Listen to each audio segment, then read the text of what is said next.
Assalamualaikum warahmatullahi wabarakatuh. Selamat malam. Waalaikumsalam Assalamualaikum warahmatullahi warahmatullahi wabarakatuh. wabarakatuh. Ya, selamat malam Bapak Ibu sekalian. Terima kasih atas kehadirannya di acara Icon pada malam hari ini. Acara yang diselenggarakan rutin setiap minggu oleh ICEP, International Community EFT Practitioner. Ya, acara ini sebenarnya sudah berlangsung sejak 99 ya, sebelum pandemi. Jadi kita sudah rutin setiap minggu bisa hadir bersama Bapak Ibu sekalian. Dan pada malam hari ini kita bersama master trainer kami yaitu Pak Edi Iskandar yang membawakan topik yang sangat-sangat menarik terkait dengan metafor. Metafor for colorful life. Sebelum kita ngobrol lebih dalam, selamat malam Pak Edi. Selamat malam dok. Assalamualaikum warahmatullahi wabarakatuh. Apa kabar Pak Edi? Alhamdulillah Sehat, sehat, sukses, sukses, bahagia. bahagia. Baik, Pak Edi, mohon izin sebelum kita ngobrol lebih lanjut, saya bacakan CV Pak Edi. Oke. Ya, dipersilakan dok. Pak Edi Iskandar, lengkapnya Dr. Edi Iskandar, Master of Science. Pendidikan terakhir Pak Edi adalah S3 PhD jurusan Manajemen USA. Pengalaman kerja Pak Edi, dosen teknik mesin ITB, senior scientist BPPT, dosen otomasi dan simulasi di Fakultas Teknik Industri Universitas Trisakti, dan Ketua STT Texmaco, Presiden Manajer Texmaco Mechatronics atau Otomasi Singapura. Saat ini Pak Edi adalah CEO CPM Consulting, bidang SDM, Sistem Manufaktur dan Manajemen, founder EFG Center Indonesia, Barkah Wakaf Internasional BWI Foundation, dan Universal Social Economic Foundation, UNISOF. Kemudian dosen pasca sarjana di beberapa universitas, Chairman ICEP, International Community for EFT Practitioner, dan founder beberapa asosiasi lainnya termasuk LLC, Life Learning Club. Ya, baik. Pak Edi, kalau obrolan kita pada malam hari ini topiknya adalah metaphor for colorful life. Ya, Kalau dari katanya, dari arti metafor itu sebenarnya kiasan ya Pak Edi ya. ya, Kiasan. Tapi betul. Kiasan metafora kiasan, kalau dalam bahasa Indonesianya. ya. Tapi ini bukan hanya sebatas kiasan ya tentunya. Kalau kita ini sering mendengar metafor itu bisa cerita sesuatu pengalaman seseorang ataupun kejadian-kejadian yang bermakna dalam kehidupan seseorang. Sehingga judulnya menjadi Colorful Life. Jadi ini cukup menarik dan nggak sabar nih Pak Edi kita mendengar. Gimana supaya kehidupan kita colorful gitu ya Pak. Iya, gimana agar hidupannya Metafora. lebih colorful ya, lebih indah, lebih Ya, bermakna, lebih betul. bisa dinikmati begitu. Ya, silakan Pak Edi. Ya, baik. Terima kasih Dok Enda dan juga Bapak Ibu semua yang sudah hadir. Alhamdulillah udah 19 orang ya, termasuk kita ya Dok ya. Ya, Baik Bapak Ibu, karena waktunya singkat, segera saja saya mulai. Izinkan saya untuk share screen. Nanti apabila diperlukan, slide-nya nanti kita menyusul ya, akan dikirim melalui admin. ya, Apakah sudah nampak share screen-nya Dok? sudah Pak Edi. Sudah ya.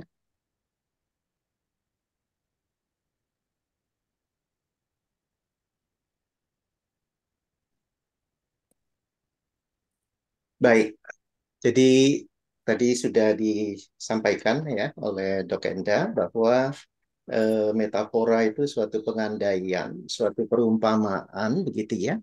Yang menariknya itu kenapa menjadi colorful life ya. Bahkan kalau dalam bahasa Indonesianya yang saya maksudkan colorful life itu adalah menjadikan hidup lebih indah. Nanti kita akan apa ya, akan ketemu jawaban ini di akhir sesi ya. Tetapi bagi yang sudah mempelajari tentang metafora, juga memaknai hidup itu memang tidak. Artinya metafora ini merupakan Suaranya putus-putus, Pak Edi.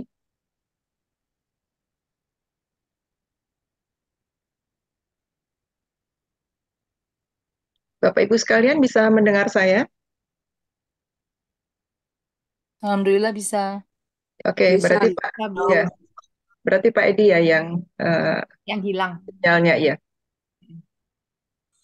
Baik, kita tunggu ya Bapak Ibu sekalian.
Cek sound.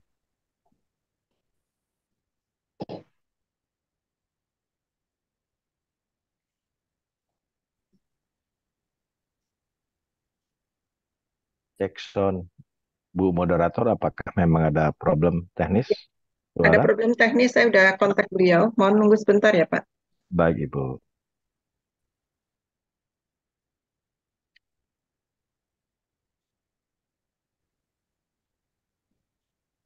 Ya, dia udah chat akan masuk segera.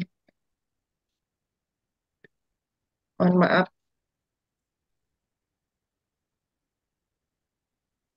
Oke, sambil menunggu, Bapak Ibu sekalian ada yang sudah pernah mendengar atau sudah ada pengalaman terkait dengan metafora? Saya sendiri belum, Ibu. Mohon maaf nih siapa Pak? Siapa? Saya dengan answer mutar, Ibu Pro. Oh iya, udah ini ya Pak, udah kenal dan udah pengalaman ya membuat metafora. Tidak juga.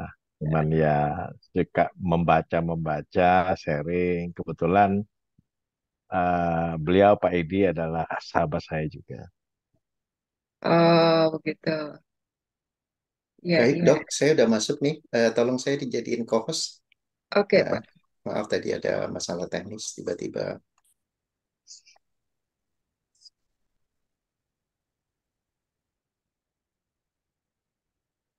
Ya, silakan Ya, Pak Edi. terima kasih, Dok. Iya, baik. Kita lanjut ya. Mohon maaf karena ada kesalahan teknis.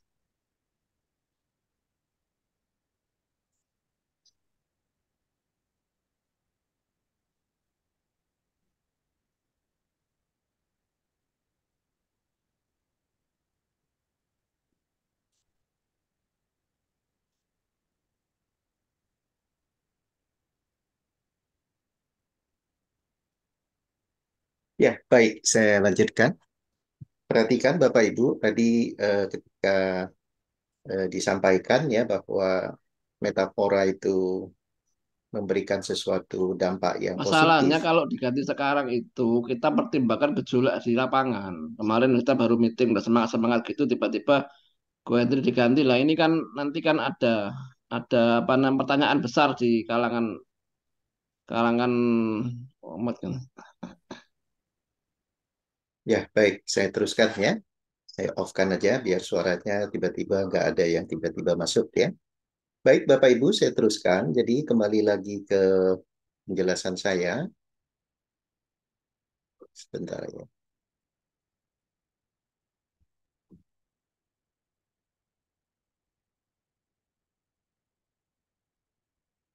Kembali lagi kepada penjelasan saya bahwa ketika bicara metafora ini bisa membuat hidup itu lebih indah ya.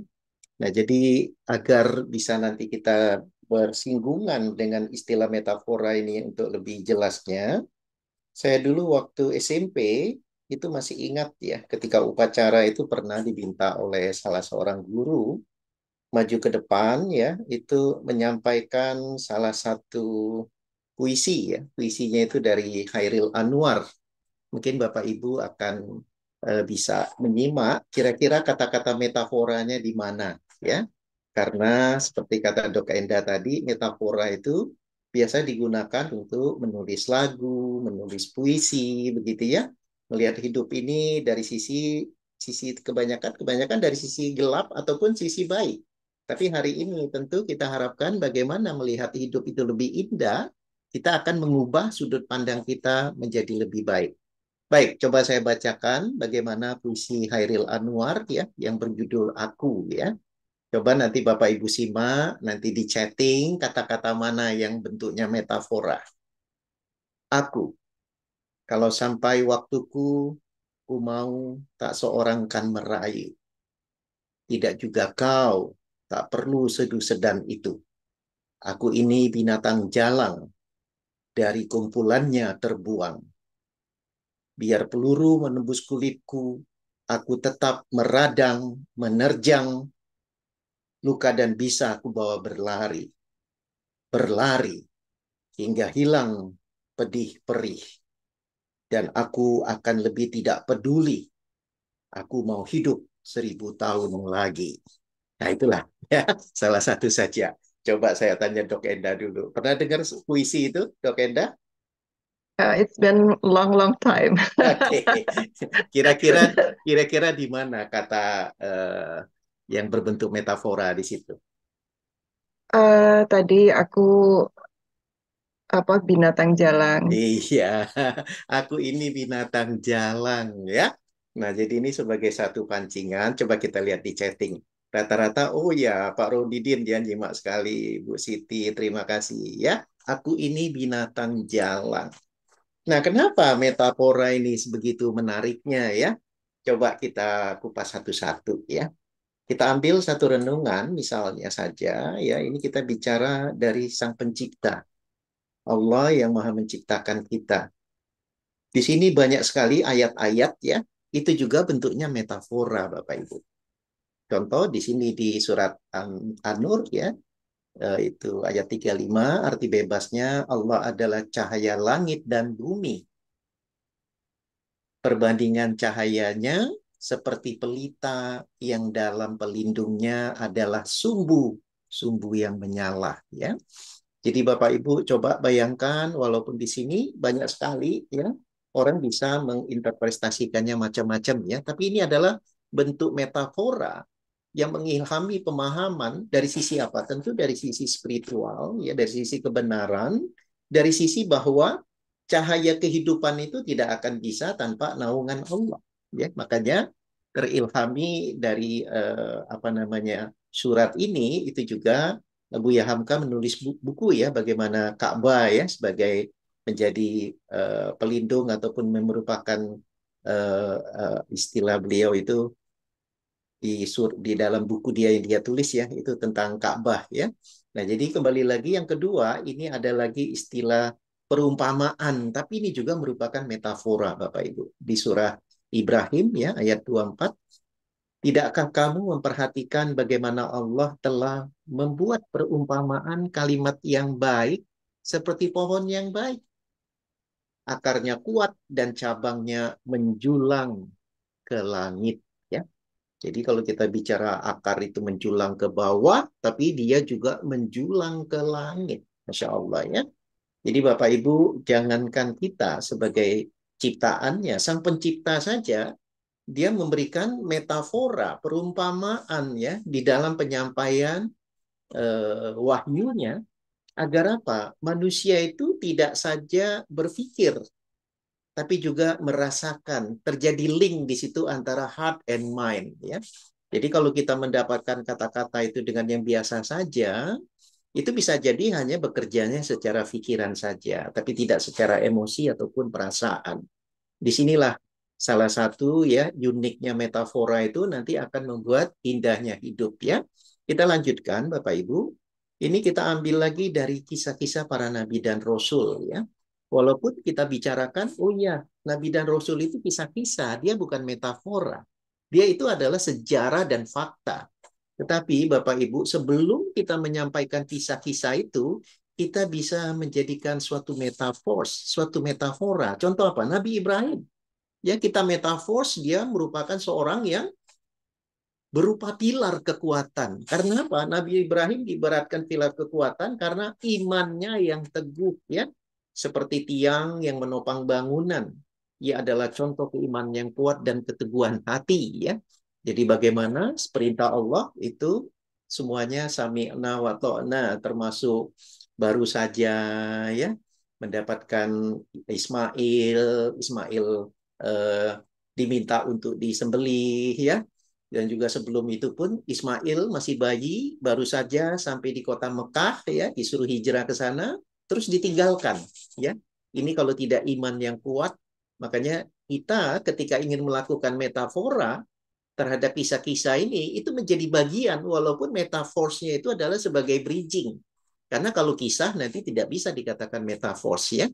Tetapi bridgingnya kita bisa katakan ini teladan Nabi Ibrahim sebagai pilar kekuatan. Kemudian apalagi Nabi dan Rasul yang lain? Nabi Musa.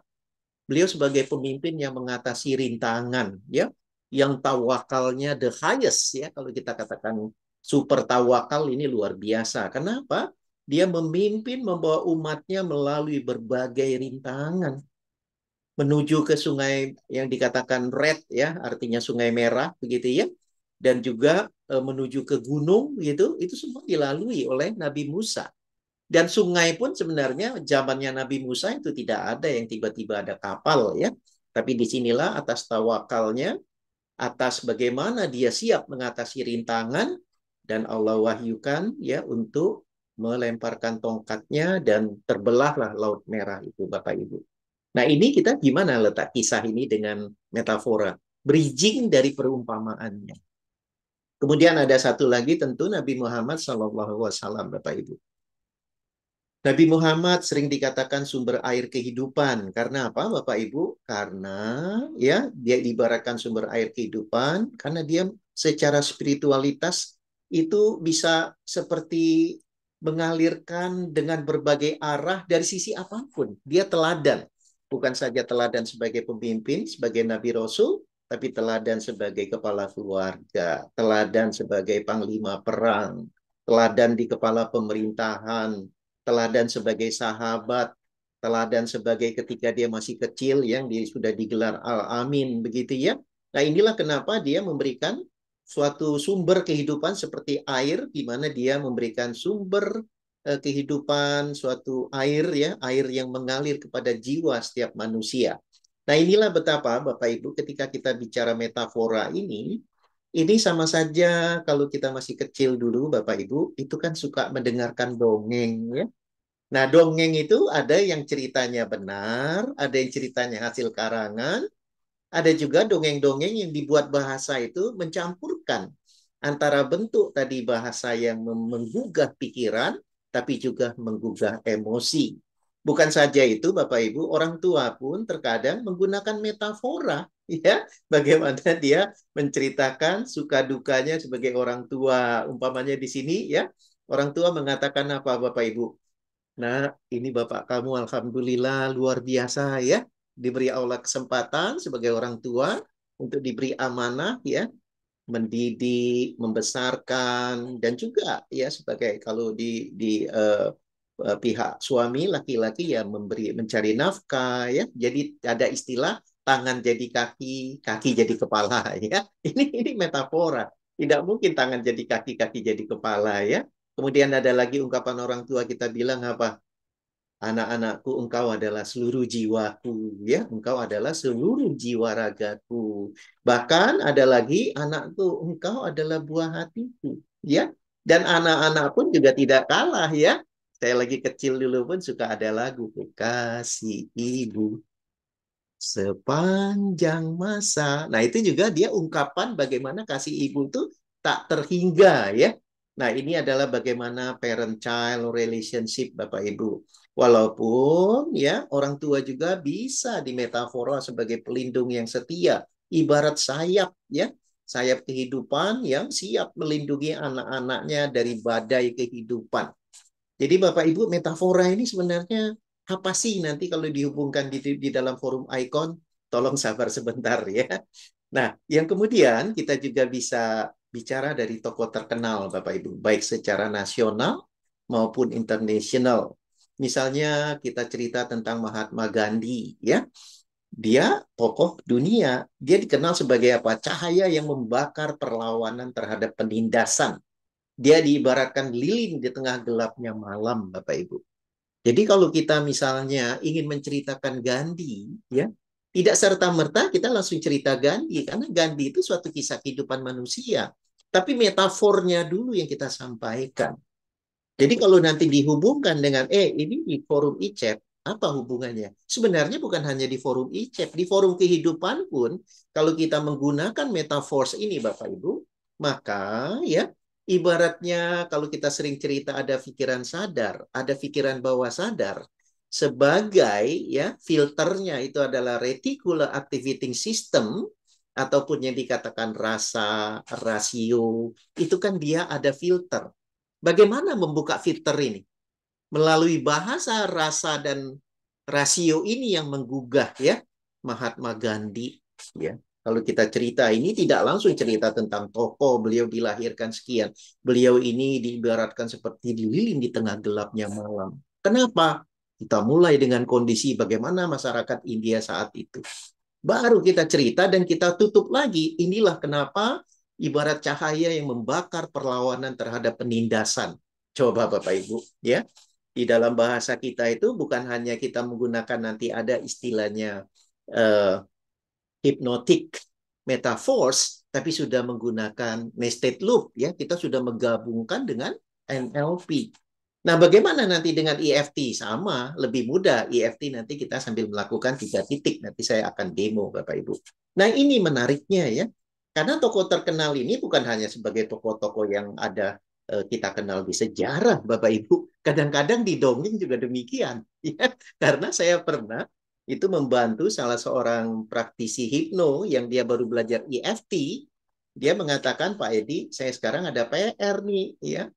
Saya ingin menterapi 2 anak yang bermasalah di sekolahnya, tidak mau diem, kemudian pengennya bergerak terus ya, bukan hanya di sekolah, di rumah juga demikian. Sehingga saya dikasih proyek 6 bulan untuk 3 kali seminggu datang ke rumahmu. Karena saya udah belajar kelas Pak Edi secara private ya, saya minta gimana petunjuk Pak Edi ya ketika menghadapi anak ini. Jadi ceritanya Bapak Ibu bayangin ya, kita sudah berumur ya, bukan lagi orang tua yang baru punya anak kecil gitu ya. Ini punya anak kita rata-rata minimal udah SMA begitu ya. Nah, jadi Bapak Ibu coba bayangkan menghadapi anak kecil tentu yang begitu selewerannya, mulai kita terfikir dengan metafors. Tanpa metafors tidak akan bisa mendekati dia. Jadi ketika saya coba amati apa nih anak 2 ya, satu kelasnya 3 SD, satu lagi 6 SD, tapi dua-dua sangat mobile ya, terutama adiknya yang kelas 3 SD ini. Kakaknya sih perempuan, adiknya laki-laki. Tapi saya lihat mana tokohnya, oh adiknya. Dan apa yang lagi dibicarakan oleh dia? Oh, itu suatu kepahlawanan ya. Dia cerita waktu itu tentang film kepahlawanan. Nah, saya ingat suatu metafor ya, itu pun dari komik yang saya baca waktu kecil ya. Yaitu apa? Komiknya yaitu si buta dari gua hantu ya. Karena dia ini blasteran bule dan Indonesia, apalagi anak sekarang nggak tahu itu buta dari gua hantu.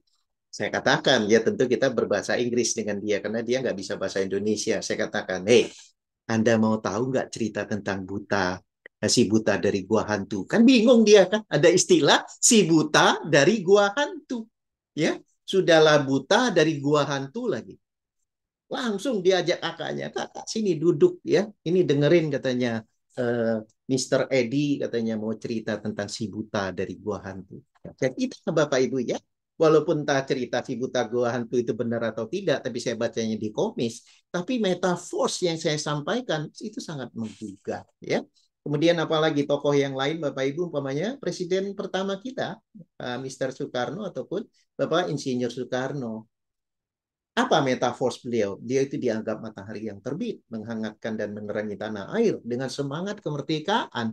Bahkan ada beberapa reference, beliau disejajarkan sebagai orang yang tawakalnya tinggi sampai mencapai kemerdekaan setelah dipenjara sana sini, Bapak Ibu.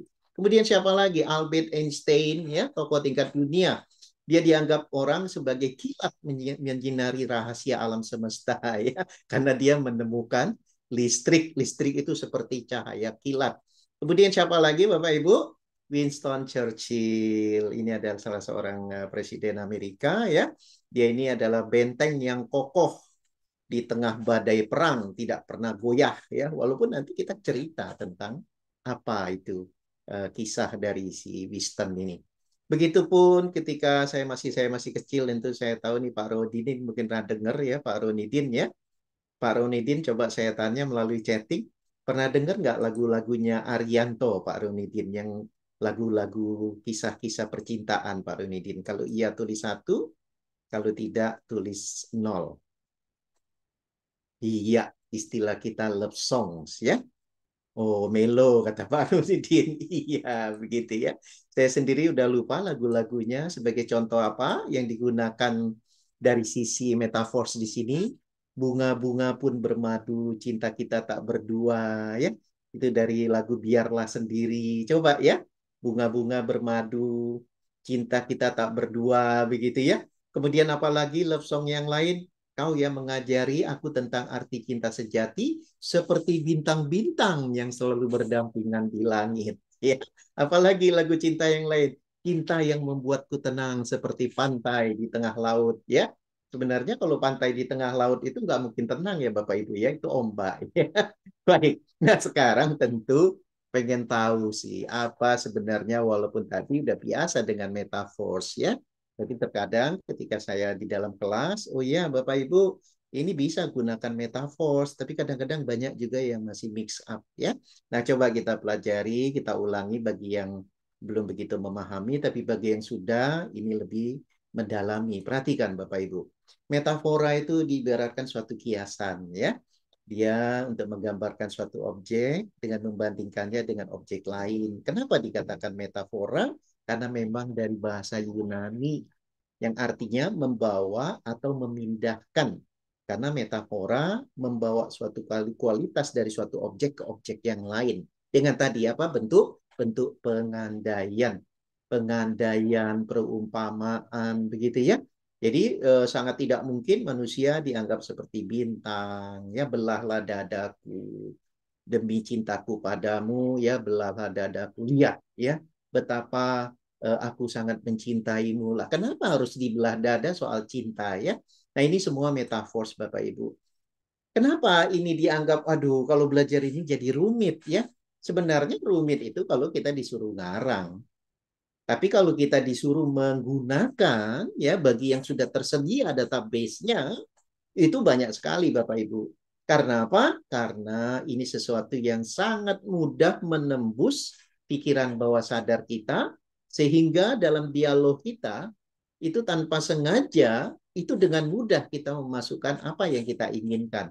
Baik itu nasihat kita kepada orang yang kita kenal baru ataupun kita sebagai sales ya ataupun sebagai nasihat orang tua kepada anak-anaknya, atau kita di sini kalau di ICEP itu adalah praktisi EFT, kita menggunakan metaforce ini sebagai tools kita untuk membantu klien kita.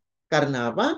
Karena kita sejak kecil sudah terbiasa dengan melihat, ya, mendengar, mencicipi yang kita istilah pagok, ya, visual, melihat, auditory, mendengar, ya, kinestetik, merasakan, olfactory, mencium, dan gustatory, mencicipi. Itu cara kita mengenal dunia. Dan itulah yang memudahkan kita untuk mendapatkan suatu masukan atau memahami lebih cepat, Bapak Ibu. Kemudian apa alasan yang lain? Metafora mengajak kita untuk berpikir dengan imajinasi dan indera. Jadi selama ini kita dididik dengan pola didik di Indonesia itu lebih ke depannya itu dengan otak kiri, ya. Kita lebih diarahkan ke arah IQ. Memang betul ada pelajaran musik, ada pelajaran olahraga, tetapi lebih banyak fokusnya ke matematika, ya. Lebih banyak fokusnya itu ke arah fisika, hitung-hitungan, kimia, begitu. Itu yang dianggap sebenarnya orang yang dianggap cerdas. Sebenarnya tidak. Cerdas dan tidak orang itu bukan masalah nilai matematika dan sebagainya, tapi bagaimana dia bisa menyeimbangkan pikiran, ya, bagaimana otak kanan dan otak kirinya, dan terutama kalau kita bicara IQ, EQ, itu ada yang lebih penting lagi, itu adalah SQ, ya.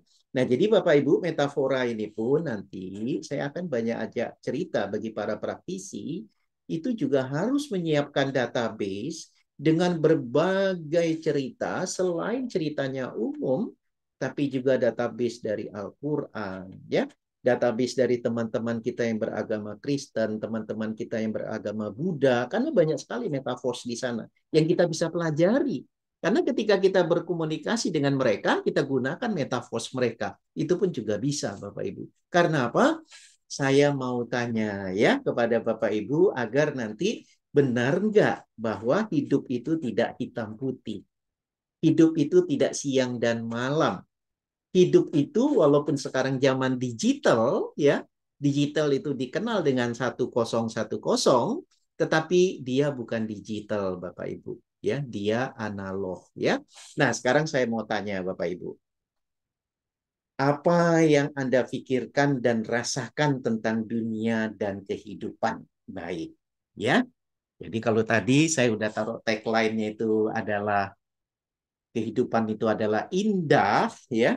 Kalau Bapak Ibu sudah merasakan sebelum mendengarkan cerita ini, ya, ataupun sebelum membayangkan yang lebih dalam lagi, ya, tentang kehidupan, begitu, ya, skalanya berapa?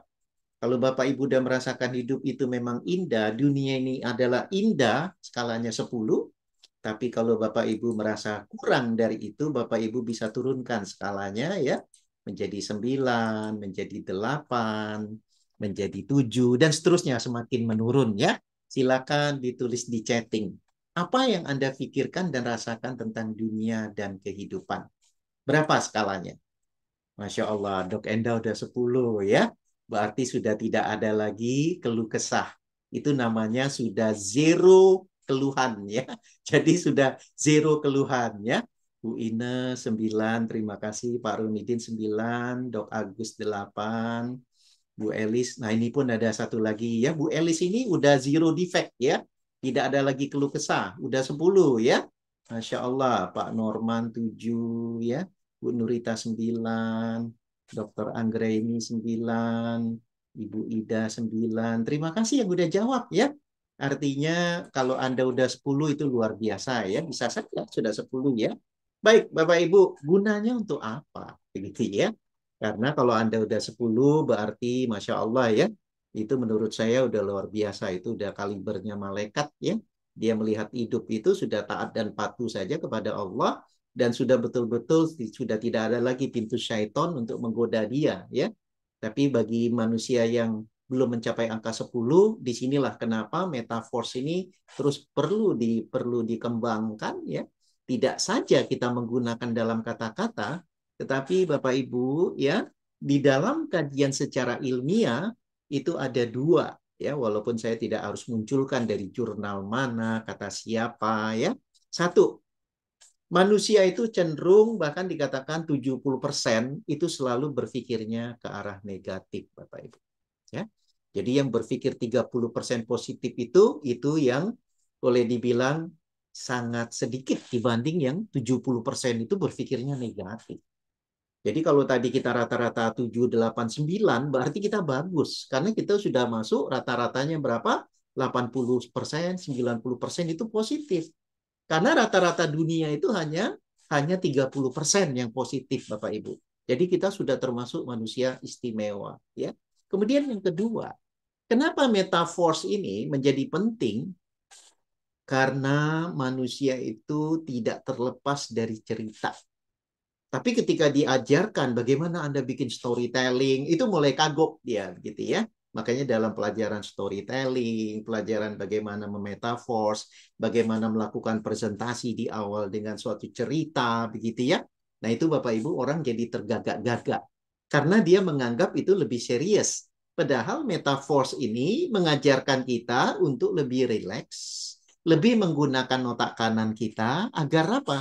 Agar kita bisa menyeimbangkan ya bahwa hidup itu tidak siang dan malam, tidak apa namanya gelap dan terang. Bahwa hidup itu dia analog ya, bukannya digital. Dan dia bergeraknya pun ya seperti tadi ya siang malam ya, kadang gelap, kadang sedih, kadang gembira begitu ya. Nah, metaforsnya di mana?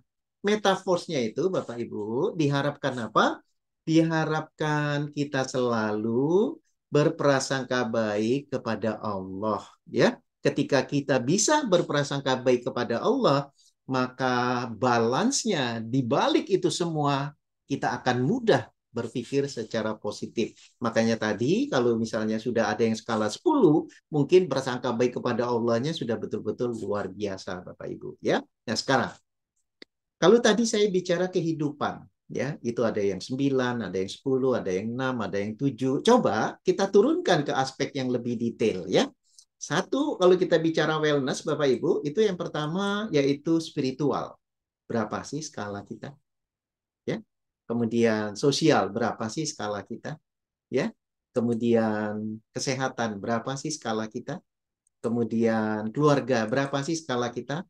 Karir dan keuangan, berapa sih skala kita? Nah, jadi poinnya di sini untuk apa, Bapak Ibu?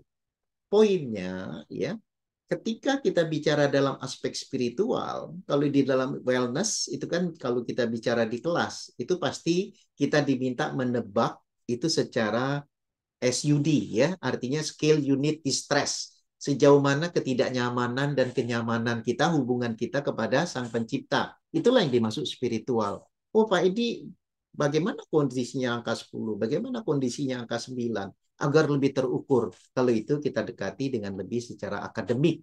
Tetapi kalau kita bicara pada kisi-kisi yang umum, ya 10 itu adalah orang yang sudah sangat dekat, itu sudah tingkatnya para nabi, ya. Bahkan di atasnya tadi yang saya katakan tingkatnya para malaikat ya, tapi rata-rata di bawah 10 ya kita ini Bapak Ibu ya.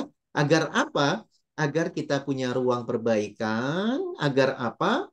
Agar ketika bicara metaforce ini, disitulah pintu-pintu kita untuk kalau di dalam kajian keagamaan itu diistilahkan apa? Manusia itu tidak terlepas dari kehilafan ya. Artinya disinilah kita ada pintu ruang untuk tobat, untuk minta maaf kalau itu hubungan kita secara sosial. Tapi kalau hubungan kita kepada Allah, kita minta ampun, begitu ya. Nah inilah kenapa perlu kita petakan. Termasuklah kesehatan kita. Sehat ini bukan hanya aspek fisik ya, termasuk aspek mental dan terutama aspek yang dikatakan jiwa ya. Karena kalau hanya secara kesehatan, kita tidak bicara secara holistik berarti ya. Kemudian apalagi dengan keluarga, bagaimana keluarga kita? Apakah betul seperti yang kita doakan ketika ada anak-anak teman kita atau keluarga kita yang menikah, semoga menjadi keluarga yang sakinah, mawadah, dan warohmah. Betul enggak? Kita sendiri sakinah, mawadah, warohmah. Berapa skalanya? Ya, karir. Apakah sebagai karyawan, sebagai pemilik usaha atau bekerja ya di perusahaan-perusahaan yang dalam kegiatan sosial itu bagaimana? Apakah Anda melihat aspek itu Anda pada berapa skala? Termasuk keuangan ya. keuangan, kalau Robert T. Kiyosaki mengatakan ya kalau ada di atas angka 89 itu Anda sudah bicaranya di aspek apa yang dikatakan financial freedom begitu ya. Nah, tetapi kalau kita secara umum ya kalau udah di angka 6 dan 7 itu udah sangat berkecukupan ya Bapak Ibu ya. Nah, itu perlu dimunculkan. Karena nanti apa hubungannya dengan hidup itu indah gitu ya. Karena Bapak Ibu, kalau tadi saya bicara angka, angka itu semua sifatnya lebih kepada kuantitatif ya. Dia tidak menyalahi aturan yang namanya kerja, apalagi profesionalisme, semua bicara ke angka Bapak Ibu. Tetapi ketika kita bicara metaphors, apatah lagi ya, kita menggunakan sesuatu yang dikatakan otak kanan, apa hubungannya? Hubungannya Bapak Ibu, kita diajak kembali dengan kacamata keimanan kita.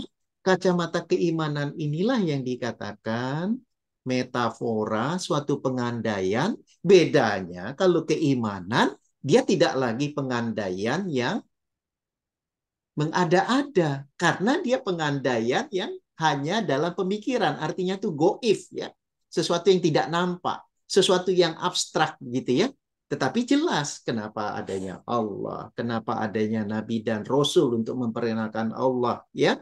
Kenapa akhirnya berbagai mukjizat ketika para orang yang belum yakin kepada Allah, bagaimana itu Nabi bisa membelah bulan? Ya bisa Nabi membelah bulan ya. Bagaimana Nabi Musa berhadapan dengan kelompok sihirnya kaum Fir'aun ya. Itu tadinya Nabi Musa takut, tapi ketika Nabi Musa dikatakan bahwa oh itu hanya sihir, ular-ular itu sudah kamu lempar saja tongkat kamu ya, maka tongkat kamu akan menjadi ular dan memakan sihir-sihir itu. Disinilah Bapak Ibu betapa ya sesuatu yang abstrak, sesuatu yang tidak mungkin itu bisa terjadi. Nah, jadi inilah kunci metafors di situ. Kita diharapkan ya itu berbicara tidak hanya mudah menembus bawah sadar, tapi mengejar apa yang dikatakan keberkahan. Keberkahan itu dia tidak kuantitatif Bapak Ibu. Dia kualitatif. Jadi kalau tadi misalnya Pak Edi keuangan saya kalau dikatakan 89 seperti Robert Kiyosaki itu financial freedom, wah saya mah jauh Pak Edi. Saya mah mungkin hanya 6 atau 7. Alhamdulillah ya. Karena metaforsnya di mana mengajarkan kita kepada sesuatu yang abstrak bahwa ya dia tidak hanya berpikir kuantitatif tapi dia berpikir kualitatif. Kualitas. Di mana kualitasnya? Karena keimanannya. Kenapa dia bisa demikian? Karena sifat ridhonya menerima ketetapan Allah. Karena apa? Karena sifat ikhlasnya melakukan apapun yang tadinya dia rasakan berat. Itu semua akan kuat apabila bermain pada sisi otak kanan, Bapak Ibu. Esensinya di situ. Jadi kalau kita hanya bicara metaphors untuk membuat lagu, membuat puisi, yes, it is, ya. Tetapi apabila dihubungkan dengan kehidupan, ya, dia bisa menjadi tools untuk kita berubah melihat dunia ini menjadi indah. Karena kita tidak melihat hanya secara kuantitatif, tapi secara kualitatif. Ya, ngomong-ngomong di chatting sudah ada yang jawab belum skalanya? Oh, belum ada ya. Skalanya tentang spiritual sampai kepada apa namanya keuangan sudah dibuat skalanya berapa kira-kira? Mulai dari spiritual ini 1, 2, 3, 4, 5, 6. Diurut aja skalanya berapa mulai dari 1 sampai 6. Coba. Karena nanti bagi yang saya penasaran saya ajak dialog ya. Karena tadi sudah saya sampaikan kita bukan hanya persoalan angka kuantitatif tapi kita pengen lihat kualitatifnya seperti apa. Di sini arah metafors ya untuk kita tembus sudut pandang abstrak, pengandaian sesuatu yang harus tadi berprasangka baik kepada Allah. Baik, silakan. Belum ada yang jawab ini? Atau malu-malu menjawab wellness-nya, aspek kehidupannya dengan skalanya. Biasanya paling cepat tuh. Apalagi Dokter Agus barusan saya mau komentar ya. Dok Agus biasanya paling cepat ya. 87788 ya. Coba saya minta Dok Agus membuka suaranya ya. Gimana ini nama Dok Agus nih agar kita bisa minta tolong dia buka suaranya. Ya, Dok Agus silakan buka suaranya Dok. Baik Pak Adi. Ya, baik Dok Agus Assalamualaikum sudah Pak ya. Adi. Mohon maaf Pak Edi. Waalaikumsalam warahmatullahi ya. Di sini ada nilai 6, yaitu keuangan dan spiritual. Dok Agus, dengan nilai 6 itu, apakah Nggak ada Dok Pak Edi. Agus, Hah? Nggak ada Pak Edi. Nggak ada ya? Itu Nggak ada. Pak Ansor yang saya baca ya. Yang Dok Agus Ya, tadi tidak ada ya. Yang nggak ada. Dok Agus tadi paling atas ya. Oke, 8, ada 7. nilai 7 ya. Ada. 7 di sosial sama kesehatan ya. Betul. Oke, 7 di sosial dan kesehatan. Sekarang yang saya mau tanya, ketika Anda berada di nilai 7, apakah Pak Agus cenderung menggunakan otak kanan, ya, bahwa tetap saja melihatnya itu dalam stay positif, atau Dok Agus melihatnya dengan otak kiri? Wah, masih kurangnya banyak nih, ya. Itu menjadi Masih sesuatu yang ya gimana? masih Gimana kurangnya tuh? banyak Pak Edi untuk berbuat Ah, ke arah ah, itu Pak Edi. Iya, Hanya sekedar kayak seperti saya kan kebanyakan sosial kan di RT, di RW gitu ya. Kemudian di kegiatan apa namanya untuk rescue cat ya. ya, Jadi masih jauh dari yang kita ini seperti Pak Edi kan ada zakat segala yang gede ya. Nah, ini kita mau ke arah sana gitu Pak Edi. Belum, baik, kita baru alhamdulillah. dalam Baik, posisi itu untuk ke arah itu Pak Edi. baik. Tapi dalam poin saya, Dok Agus tetap melihat hidup ini indah ya. Iya, Betul ya? Tadi skala berapa melihat hidup ini indah? 8 Pak Edi. 8 ya. Baik. Berarti dalam skala melihat hidup ini indah, itu adalah proses untuk menuju lebih tinggi nantinya, menuju 8,5, Iya, baik. menuju 8,8, dan seterusnya ya dok ya. Nah, kira-kira koneksi antara metafos hari ini ya, dengan bagaimana dengan tagline tadi mengatakan life is colorful atau hidup itu indah, sudah menangkap belum poinnya? Atau masih apa sih poinnya sebenarnya? Ya, kalau hidup memang indah ya. Jadi Ya, kita tidak mungkin akan sempurna terus Pak Edi. Tapi untuk mencapai kesempurnaan itu kita terus berlatih di hari ini gitu Pak Edi.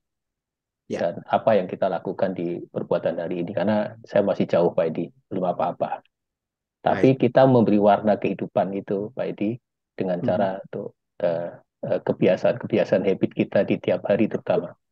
Dan saya dalam posisi untuk memperbaiki terus dan berbuat Baik, bisa alhamdulillah. saya lakukan Pak Edi. Iya, Insya Allah. baik, alhamdulillah. Poin itu yang ingin saya munculkan, ya, artinya melalui dialog ini bisa saya simpulkan sementara. Artinya apa? Artinya kita mengartikan metafors itu bukan hanya pengertian metafors as is, ya, tetapi bagaimana kita menuntun otak kita bekerja untuk terus juga melatih otak kanan kita dalam rangka apa? Dalam rangka yakin kepada Allah, apapun yang terjadi itu adalah yang terbaik, sehingga mudah kita untuk bersyukur. Karena tadi skala dunia dikatakan, orang yang pandai bersyukur itu hanya 30%. 70% itu hidupnya adalah orang-orang yang merasa hidupnya di bawah kehidupan yang dianggap malang. Ya, jelas ya Dok Agus ya, dan Bapak Ibu semua. Jelas. Baik, saya lanjutkan. Terima kasih Dok Agus. Saya teruskan Bapak Ibu. Sekarang ya, karena ini adalah forumnya ICEP ya Bapak Ibu ya, ikon, termasuklah kita bicara rumah karakter mulia, kita perlu yang namanya tools ya. Ketika bicara metafors, toolnya itu walaupun selama ini saya katakan itu adalah metafora, itu di dalam kajiannya itu dikatakan hypnotic metaphors Bapak Ibu ya. Nanti ini pun insya Allah kalau jadi Sabtu ini saya akan bikin satu pelatihan ya, bagaimana pendalaman, karena saya sudah tulis bukunya sebanyak 10 bab dan database dari berbagai kasus ya, metafors baik dari para nabi dan rasul, termasuklah metafors dari kisah-kisah kehidupan begitu ya. Itu ada database-nya Bapak Ibu. Sebagai contoh saja, bagaimana kita menggunakan orang yang melihat hidup ini kelam, melihat hidup ini gelap.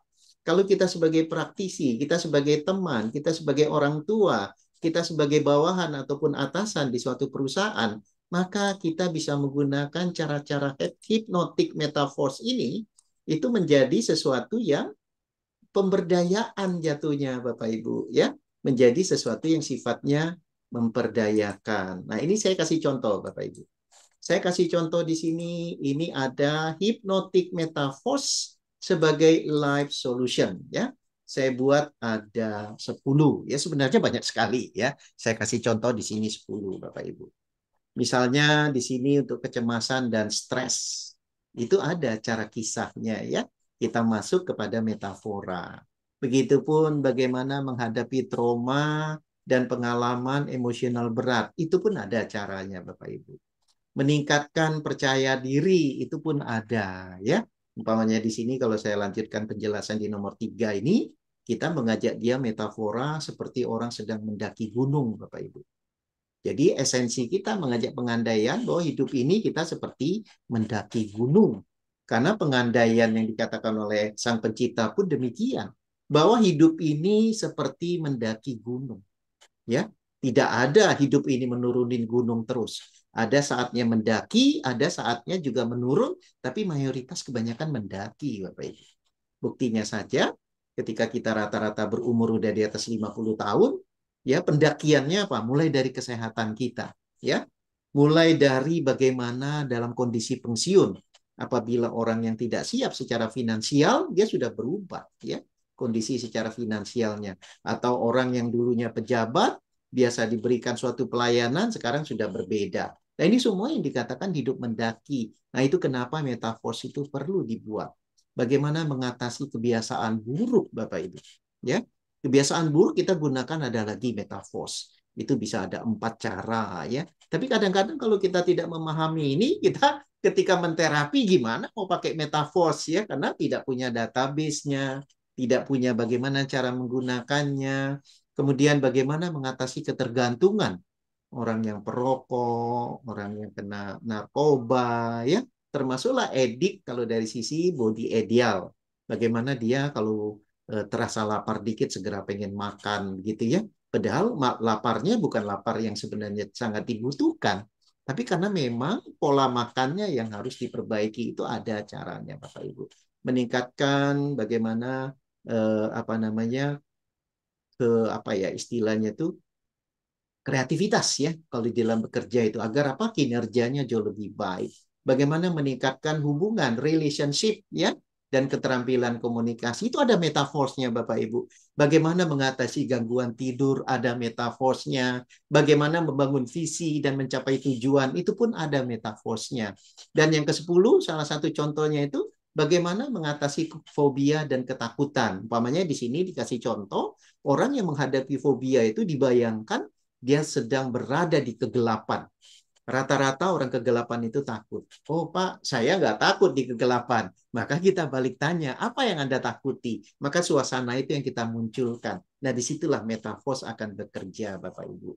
Namun sebelum itu, kebanyakan ya teman-teman praktisi, baik itu NLP maupun EFT, begitu ya, mereka kadang-kadang belum begitu juga memahami dari 7 level of awareness. Karena apa?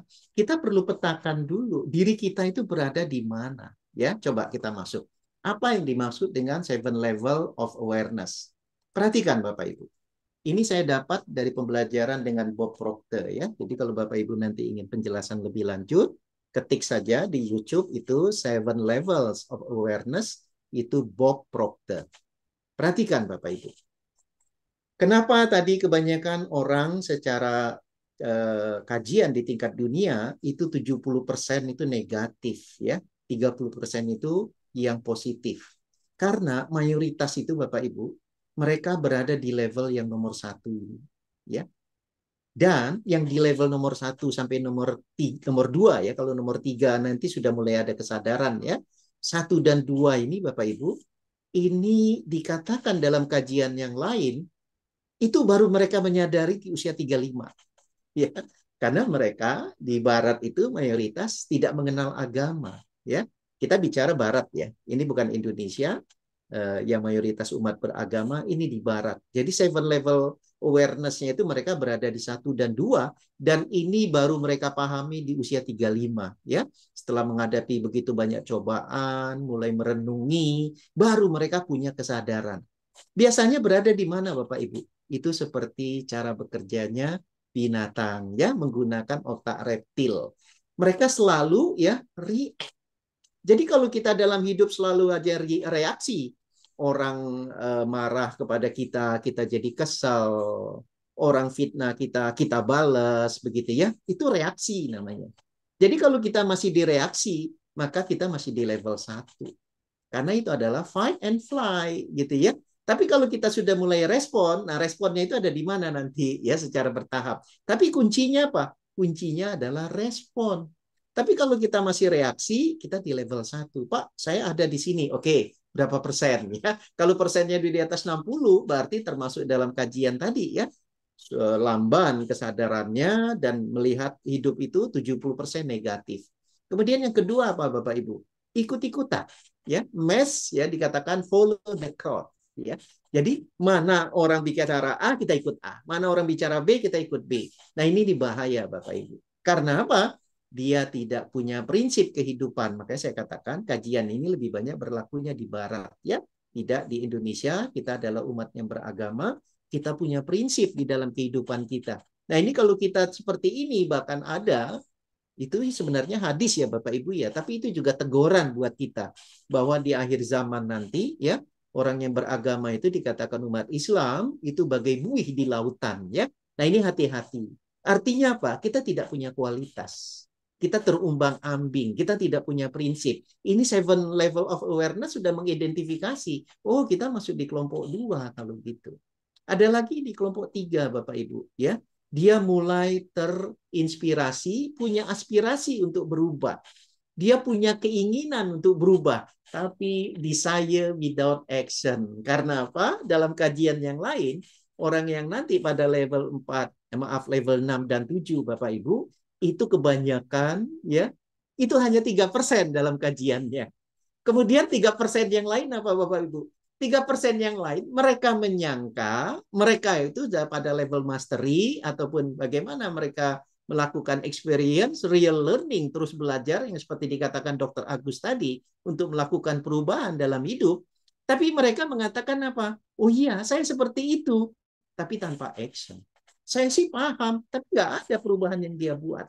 Nah, ini kenapa Bapak Ibu itu level 3. Dan itu adalah 3% di lain 3% yang sebenarnya. Sisanya yang mana? Sisanya di antara level 1 dan 2. Nah, kemudian level 4 Bapak Ibu. Di sini dia sudah mulai ingin menunjukkan bahwa oh iya, saya manusia ini adalah manusia yang paling mulia diciptakan. Saya adalah orang yang paling unik. Artinya apa? Saya punya keistimewaan. Tidak perlu saya harus ragu. Mulai dia meningkat percaya dirinya, ya. Dia sudah mulai action oriented. Namun lemahnya di mana di sini Bapak Ibu? Dia belum masuk ke level 5, ya. Karena level 5 ini sebenarnya self discipline. Inilah bridging antara level 1 2 3 4 untuk menuju ke level 6 dan 7. Bagaimana orang-orang pada level 5 ini Bapak Ibu itu adalah orang-orang yang sudah punya bagaimana arah ke depan, sudah punya life purpose ya. Seperti orang yang beragama saya katakan orientasinya mestinya akhirat.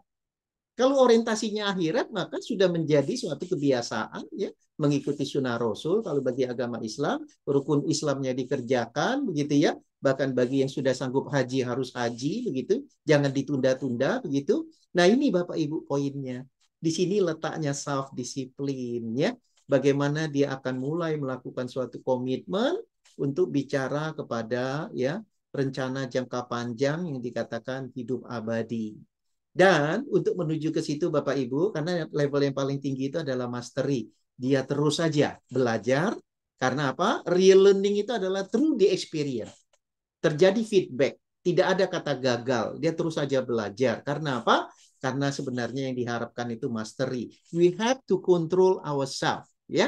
Jadi kalau dikatakan bahwa ketika manusia dimasukkan ruhnya, dan ruh itu sudah dikatakan nafs. Nafs itu adalah nafsu, keinginan kita Bapak Ibu. Keinginan itu bisa fujur, buruk, bisa juga takwa. Nah, bagaimana fujur ini itu menjadi leverage ya, menjadi pengungkit kita untuk jadi baik. Jadi jangan kita lihat, aduh saya ini memang terlahir begini, saya memang begitu. Itu namanya sudah jatuh kepada kenegatifan. Tapi dengan saya begini, saya bisa begitu, artinya menjadi lebih baik. Itulah yang negatif itu menjadi leverage ya. Nah, inilah gunanya memahami 7 level mastery ini Bapak Ibu.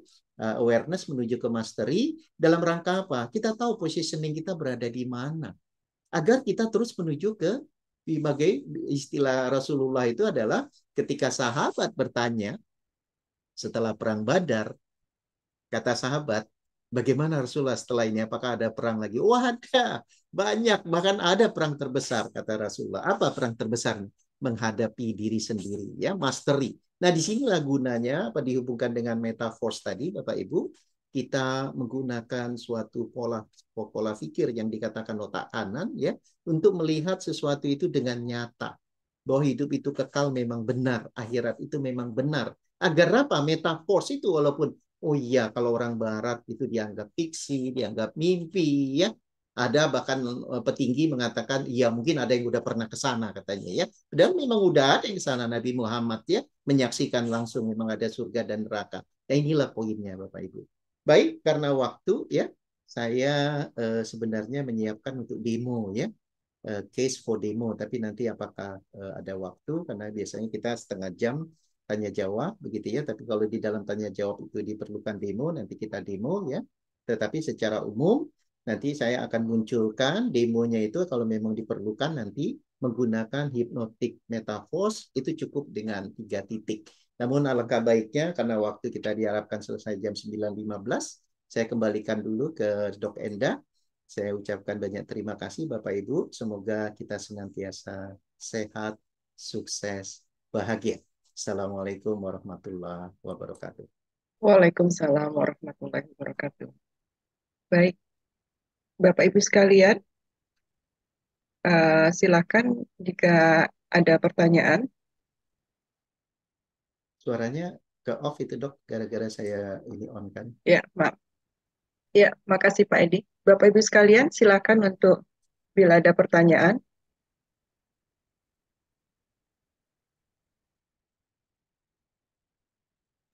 Biasanya kalau nggak bertanya kita yang nanya Dok. Pak Paling Edi. simpel kan. Iya, silakan Pak Edi. Baik, saya yang tanya ya. Baik Bapak Ibu, ini ada Bu Nurita nih. Assalamualaikum Bu Nurita. Waalaikumsalam warahmatullahi Ah, wabarakatuh. Bu Nurita Maaf apa Pak Edi, kabarnya? off kamera. Oh, nggak apa-apa. Saya mau tanya aja. Alhamdulillah, sehat, Iya. sukses, bahagia. Alhamdulillah sehat sukses bahagia.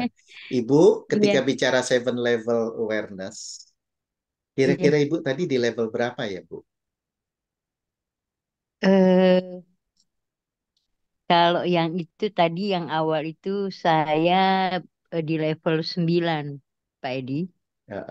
Itu yang awal ketika Tapi bicara yang tentang awal 9, ya, tapi kalau untuk yang wellness itu masih di rata-rata 8, Pak Edi. oke. Dan terakhir soal awareness menuju kesadaran tadi ada yang sampai ke mastery yaitu tingkat 7, tapi ada juga mulai dari 1, 2, 3, 4, 5, 6.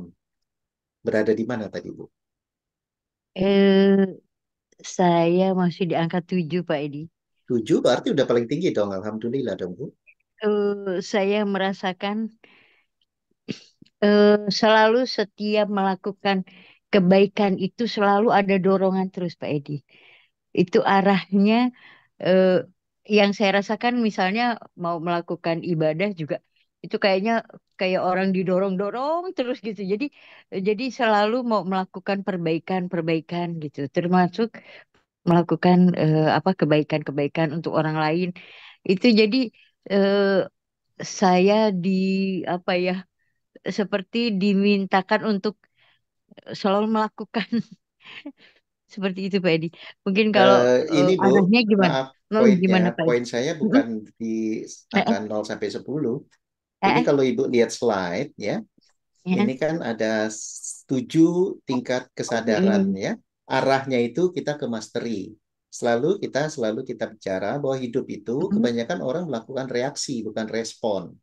Tapi mm, kalau kita mampu ya di atas 90% melakukan respon, kita udah di mastery, kita udah paling tinggi gitu loh. Tapi menuju ke sana itu tadi yang dikatakan tingkat dunia itu malah 70% itu orang di bawah pada kondisi 1-2 ini, Bu. Ya, ya, lebih banyak ke react, lebih banyak follow the crowd, artinya ngikutin secara eh, umum. Ada juga mm, sih 3% ya, itu merasa mereka udah berubah tapi tanpa action.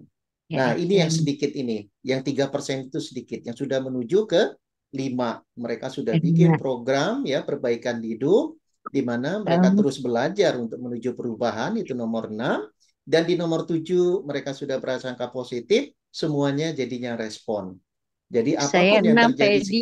oh 6 ya, 6, alhamdulillah. 6 Pak Edi. Baik, baik. Kalau gitu apa yang bisa Ibu sharing bisa menuju ke 6 ini Bu kepada teman-teman yang lain? Karena 6 itu termasuk 3% Bu. Oh begitu. Iya, Jadi yang saya rasakan setelah saya memiliki ilmu EFT, itu ada dorongan untuk selalu membuat program-program dan selalu mengajak orang berbuat kebaikan gitu Pak Edi. Eh, Bahkan saya seringkali melakukan hal yang kalau saya mau mendoakan orang, ya Allah kirimkan saya suatu perbuatan kebaikan yang bisa saya jadikan sebagai mengirimkan doa untuk orang-orang. Saya sampai ke arahnya ke situ Pak Edi. Terus pada saat saya bertemu dengan orang, nggak ada tuh yang namanya saya ingin berdiam. Ada aja yang dorong saya, ayo ngomong, ayo ngomong, ayo ngomong tentang kesehatan, edukasi tentang sehat.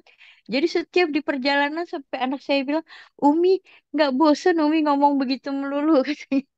Nah itu yang akhirnya yang saya dapatkan memang pada saat kita ada peningkatan yang mulai dari level 1 gitu ya Pak Edi. Walaupun di awal-awal mungkin belum bisa action gitu ya. Tapi terus kita lakukan dan yang utama memang selalu berpikir tentang kebaikan. Tentang kebaikan itu ternyata banyak orang waktu itu ada yang mengatakan gini, kita sudah jauh dari ilmu agama kata gitu kan. Ternyata begitu saya pelajari, bukan kita jauh dari ilmu agama karena tiap tiap hari ada pengajian. Tiap kali dimanapun ada pengajian. Tetapi yang belum kita lakukan adalah meyakininya. Maka hal-hal yang kita dapatkan itu selalu mengecewakan karena kita nggak yakin dengan ketentuan Allah, dengan janji Allah itu kita nggak meyakini itu, maka memang untuk mencapai tingkat yang selanjutnya menemukan kesulitan begitu Pak Edi. Pak Edi masih di Unmute, Pak. mute Pak. ya baik. Terima kasih Bu Nurita. Saya kembalikan lagi ke Dok Enda. Siapa tahu ada yang bertanya. Kita pancing dengan Bu Nurita. Alhamdulillah bagus Bu. Terima kasih. Saat ini belum ada yang bertanya, Pak. Oke. Kalau tidak ada, apa kita tutup? Oh, Pak Edi, Karena saya udah mau paham bertanya semua. Pak Edi. Oke, silakan, silakan. Saya mau bertanya Pak Edi.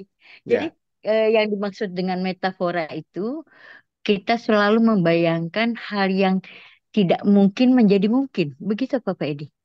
Misalnya gimana Pak Edi? ya Lebih sebenarnya tepatnya. sebenarnya pengandaian itu kan bisa ke arah positif dan ke arah negatif ya Bu ya. Ya, Betul ya. Makanya kalau dalam lagu-lagu cinta itu kan kebanyakan dia karena dia lagi sedih, dia berandainya ke negatif. Seandainya aku punya sayap, terbang, terbanglah aku oh, menuju dunia yang lain, di mana orang sayang sama aku. Itu kan negatif, Bu. Betul oh nggak? iya betul. Iya betul Pak Edi yang gini katanya ada lagu yang apa Iya, nggak mengenalmu aku menjadi gila gitu. betul ya. Nah, yang Masya kita Allah. bicarakan malam ini, bagaimana melihat hidup itu indah, kita Iya, arahkan kepada yang sifatnya sunatullah ya. Manusia iya, itu kalau dia memahami tujuan hidup dia, maka agar metaforanya positif dimulai dari apa? Berprasangka baik terhadap Allah ya. iya, Sehingga nanti iya ketika betul. saya lengkapi itu ada istilah kita kemarin yang udah ada ikut kelas itu ya, itu heart model. Tapi dalam istilah saya Hmm. itu hati ya. Model hati dengan 4 kata HATI nanti akan saya sampaikan. Nah, itu Sama. dengan hidup dengan hati, bekerja dengan hati, maka kita akan punya suasana hidup itu jadi indah begitu loh. Karena apa? Itu melengkapi sip yang selama ini kita bicara sabar, syukur, ikhlas, pasrah. Tapi nggak malam ini saya cerita ya. Oh, baik baik Pak Edi. Dok Enda Jadi pasti guber tuh apa ini buka dong bocorannya gitu ya. iya Jadi, iya baik Pak Edi. Pak Jadi Edi Terbayang. kenapa? untuk menyambung Bu Nurita, Silakan, silakan. eh, sambil mohon dikoreksi aja. Misalnya ini Pak Edi, saya kan pindah rel ya dalam 4 tahun ini kan saya pindah rel dari Ya, manajemen rumah sakit, pindah sebagai trainer, coach sama EFT ya. Ya, Walaupun ada irisannya, tapi sebenarnya profesinya jelas pindah. Jadi saya profesi yang baru gitu. ya, Nah, metafora saya terhadap dari sisi karier saya ini, saya anggap saya lagi naik gunung dan traveling. oke, Jadi puncak gunungnya tuh saya tentukan itu adalah saya sebagai untuk di pelayanan preventif. oke, Oke. Nah, dalam perjalanannya karena eh, dibutuhkan kompetensi-kompetensi yang baru dan karena ini medannya yang baru, ya saya anggap ini eh, naik gunung gitu ya Pak. Tapi traveling jadi menyenangkan saja gitu. Jadi itu metafora saya. ya, Seperti itu kah? Jadi dalam perjalanannya kalau naik gunung nya itu menyenangkan ya kalau kalau capek ya berhenti terus melihat ya, gunung-gunung yang lain ngeliat itu dan happy saja gitu. Bukan happy saja, eh, happy banget karena traveling gitu kan Pak. ya, Seperti itu kah ininya ya, contohnya? bisa, bisa, ya, sangat bisa. Hanya tadi poinnya, kenapa kita garis bawahi prasangka baik terhadap Allah? Karena Mhm, ketika Dok Enda sudah mampu menganggap itu traveling, itu prasangka baik. Karena mhm. kalau dia tidak prasangka baik, maka suka dukanya itu akan dimunculkan dukanya. Ya, Ya, padahal kalau kita bicara duka itu sudah menjadi sunatullah bahwa hidup itu ujian. ya, Jadi jangan dianggap ujian itu sebagai duka, sebagai kepahitan. Karena ada istilah musibah. Musibah itu sebenarnya bukannya negatif. mhm, Musibah dalam arti kata bahasa Indonesia saja menganggap negatif. Musibah itu ketika kita ditimpa suatu peristiwa, itu musibah. ya, Bisa negatif, bisa positif. Nah, itu poinnya. Kenapa bisa positif dan negatif? Karena dikatakan ketika kita mengalami peristiwa itu beruntunglah menjadi seorang mukmin. Karena apa? Ketika ditimpa yang dikatakan peristiwa ataupun musibah negatif, dia sabar. bersabar. Ketika ditimpakan musibah yang positif, dia bersyukur. Nah, itu Ya, poinnya. Nah, jadi kembali lagi semua itu bisa karena prasangka baik kepada Allah. Jadi ketika orang sudah pandai seperti tadi, maka dia membuat metaforanya itu bukan seandainya saya punya sayap, ya terbanglah aku cari dunia yang lain, mau ke dunia mana dia? oke. Pak, ini ada dua Ya, pertanyaan. silakan, Bu silakan, Ivi, silakan Bu. silakan Bu Ivi. Oh, saya nggak bisa ini sendiri. Ya, Oke, silakan Bu. terima kasih yang sama-sama kita hormati Pak Edi, Bu Dokter Enda semuanya.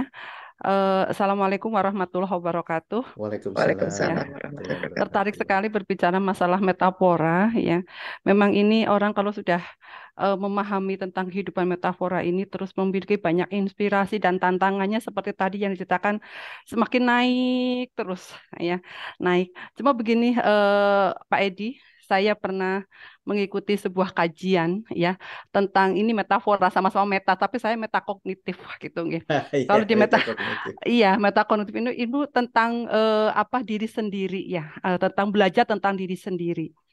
Nah, kalau kita mengenal ada pada satu sampaikan kalau seseorang sudah mengenal diri sendiri itu adalah orang yang cerdas katakan demikian. Tetapi semakin saya melihat diri sendiri kok bukan semakin naik tapi ada rasa minder gitu ya. Minder. Tapi dalam arti bukan saya tidak bersyukur. Saya selalu bersyukur dengan apapun yang saya ada, yang saya miliki, yang saya hadapi saat ini, detik ini kayak sampai esok sampai kapanpun saya ada bersyukur karena la in syakartum la azidannakum saya selalu beringat dengan kata-kata itu. Bagaimana ya Pak Edi? Artinya mengolah pemikiran yang seperti ini. Terus terang saya kadang-kadang minder Pak Edi. Saya kalau diberi waktu untuk menjadi apa ya, ya saya karena basic saya adalah agama Islam, saya guru agama Islam. Saya sering diberi kesempatan untuk ngisi pengajian di kajian-kajian ini. Terus terang karena saya minder begitu. Sampai orang-orang yang begitu rajin ngaji ya, saya hanya bisa mengisi, saya kadang minder. Nah ini Pak Edi, jadi kadang-kadang kalau sudah melihat ilmu seperti ini, apalagi dengan metafora yang luar biasa yang tadi Dok Endah disampaikan itu luar biasa. Nah, saya malah tuh kemudian nengoknya ke metakognitifnya saya ini, Pak Edi. Mohon penjelasannya, Pak Edi. Mohon maaf sekali. Terus terang saya kadang-kadang jauh dari kesempurnaan, dan semakin saya melihat di sini, ya Allah, kayaknya dosanya itu sudah setutup-tutup, sudah tebal sekali, Pak Edi. Terima kasih, Pak Edi. Terima kasih. Assalamualaikum warahmatullahi wabarakatuh. Waalaikumsalam Waalaikumsalam warahmatullahi wabarakatuh. warahmatullahi wabarakatuh. Gimana, Dok Enda mau Silakan. jawab? Oh enggak, saya tidak punya kapasitas. Jadi gini, Bu Ivi ya, tiap orang itu memang ada dari sisi yang dikatakan tadi karena belajar metakognitif, maka dia menggunakan tadi ya kisi-kisinya itu secara logik. Kisi-kisi logik itu dia bermain di angka, gitu ya. Maka ketika bermain di angka, maka otak kita memicu dari sisi tadi, ya, angkanya jauh dari harapan, maka itu akan menjadi persoalan yang membuat minder, begitu ya. Kenapa tadi saya katakan metafora itu jangan hanya dilihat dari sisi pengandaian yang dibuat puisi, buat cerita, tapi metafora dalam rangka kehidupan dari sisi melihat itu adalah indah. Karena apa? Karena yang saya bicarakan, kita jangan menggunakan otak kiri. Metakognitif itu tetap aja otak kiri. Kita menggunakan otak kanan. Karena ciri orang beriman itu adalah zalikal kitabula ghaiba fi hudal lil muttaqin. Orang yang percaya kepada yang gaib itu otak kanan. Jadi dia mencari yang dikatakan abundance, keberkahan. Kalau udah bicara keberkahan, dia tidak bicara kuantitatif, ya. Barang sedikit kalau berkah, ya, itu tetap aja akan menjadi suatu kebaikan. Dan itu dibuktikan, ya. Pernah ada peristiwa Rasulullah, barang sedikit tapi dibagi-bagi kok akhirnya cukup juga. Kalau menurut akal sih enggak, ya. Tapi kenyataannya bisa begitu, ya. Wallahu alam, di balik itu ada keberkahan apa yang Allah siapkan di dalam air ataupun makanan itu. Nah, inilah kenapa ketika saya mengajak bicara metaverse ini, saya bicara kepada 3 aspek ya, agar dia menjadi minimal 3 fondasi, begitu ya. Fondasi utama itu adalah konsep berpikir kita. Konsep berpikir kita itu tidak hanya secara otak kiri, tapi ada otak kanan, begitu ya.